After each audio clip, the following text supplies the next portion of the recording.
जय श्री श्याम। आज हम सुनेंगे देवी सुलोचना के पतिव्रता की कथा। सुलोचना नागों के राजा शेषनाग और देवी नागलक्ष्मी की पुत्री तथा लंका के राजा रावण के पुत्र इंद्रजीत यानी मेघनाथ की पत्नी थी। शूर्पणखा का नाक राम भगवान के छोटे भाई लक्ष्मण द्वारा काटा गया। इस बात का बदला लेने के लिए शूर्पणखा के भाई रावण ने भगवान राम की पत्नी सीता का हरण कर लिया।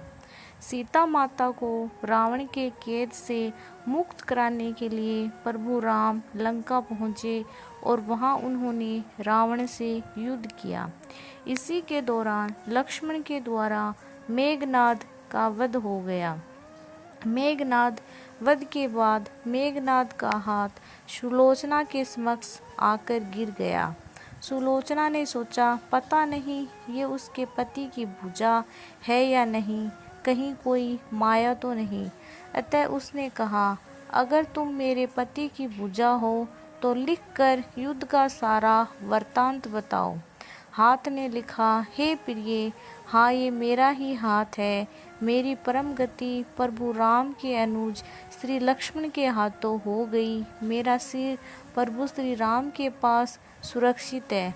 मेरा सिर बजरंग बली जी ने रामचंद्र जी के चरणों पर रखकर मुझे बैकुंठ धाम प्रदान कर दिया। सुलोचना ने तय कर लिया कि समय आ गया है कि मुझे अब सती हो जाना चाहिए, किंतु पति का शव तो रामदल में पड़ा हुआ था, फिर वह कैसे सती हो सकती थी। जब अपने ससुर रावण से उसने अपना अभिप्राय कहकर अपने पति का शव मंगवाने के लिए कहा, तब रावण ने कहा, बेटी तुम स्वयं ही रामदल में जाकर अपने पति का शव प्राप्त करो। जिस समाज में बाल ब्रह्मचारी श्री हनुमान, परम जितेंद्रिय श्री लक्ष्मण तथा एक पत्नीवर्ती भगवान श्री राम विद्यमान है, उस समाज में तुम्हें जाने से डरना नहीं चाहिए। मुझे विश्वास है कि इस सतुत्य महापुरुषों के द्वारा तुम निराश नहीं लौटाई जाओगी।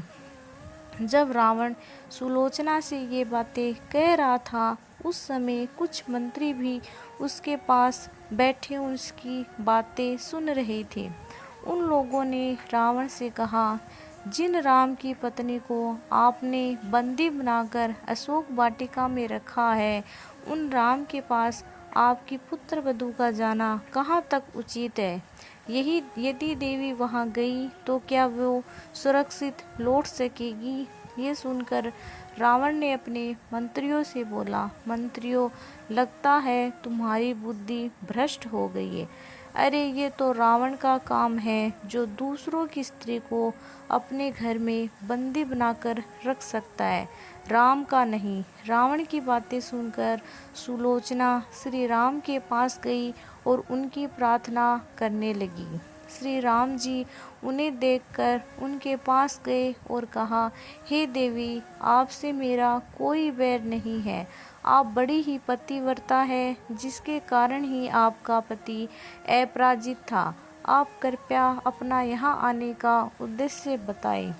सुलोचना ने कहा, रघुवेंद्र, आप तो हर बात से अवगत है। मैं अपने पति के साथ सती होना चाहती हूँ और आपसे उनका शीश देने का आग्रह कर रही हूँ।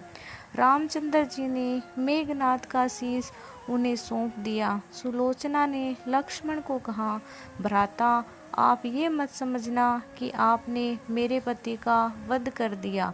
उनका वध करने का पराक्रम किसी में नहीं है। ये तो आपकी पत्नी के अस्तित्व की शक्ति है। अंतर मात्र ये है कि मेरे स्वामी ने असत्य का साथ दिया। वानर गणों ने पूछा कि आपको ये किसने बताया कि मेघनाद का शीश हमारे पास है। सुलोचना ने कहा, मुझे स्वामी के हाथ ने बताया। इस बात पर वानर हंसने लगे और कहा कि ऐसे में तो ये कटासर भी बात कर सकेगा। सुलोचना ने प्रार्थना की कि अगर उसका पतिव्रत धर्म बना हुआ हो तो वह सर हंसने लगी और मेघनाद का सर हंसने लगा। ऐसे दृश्य को देखकर सबने सुलोचना के पतिव्रता का सम्मान किया।